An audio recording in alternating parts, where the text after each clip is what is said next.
what India got right, what we got dangerously wrong, what is costing you in rupees, and most importantly, what you can do to protect yourself during this transition.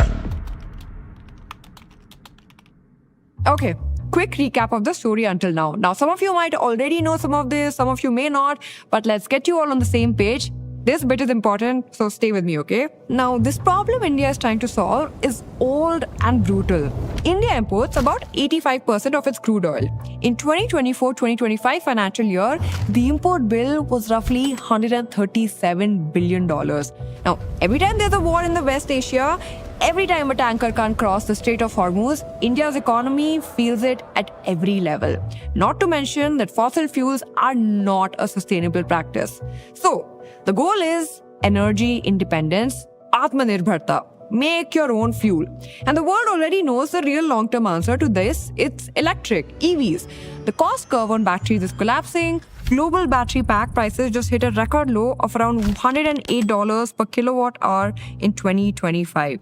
Running an EV in India costs roughly 1 to 1.5 rupees per kilometer versus 6 plus for a petrol car. But unfortunately, you cannot electrify 260 million two-wheelers overnight. You cannot rebuild a country's entire fuel infrastructure in 5 years. That transition takes decades. And it is to bridge that transition that the ethanol revolution started to take shape in India since the early 2000s. That's when our ethanol blending program began. But for 20 years, it barely moved. Then, in 2021, आज हमने petrol में 20% ethanol blending के लक्ष्य को 2025 तक पूरा करने का संकल्प किया है. it suddenly became the most rapidly fast-track project helmed by a government ever. I wonder why that is. I'll answer that in chapter 2. Now, the government pitched to us that ethanol fuel is cheaper than crude oil, which will make our import bills go down. Even emissions would reduce because ethanol is cleaner energy source than petrol. And no, we get to pay our own farmers for the raw materials instead of crude exporters in Saudi.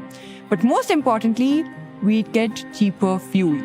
Such were the promises made by the government. अब सब गाड़ियां किसानों ने तैयार किए हुए ethanol पर चलेगी. 60% इथेनॉल, 40% बिजली, उसका अगर एवरेज पकड़ा जाएगा तो 15 रुपए लीटर पेट्रोल का भाव होगा, जनता का भला होगा. So, how many of those actually came true and what did it secretly cost us? Let me show you. By June 2026, our petroleum minister laid out the official scorecard.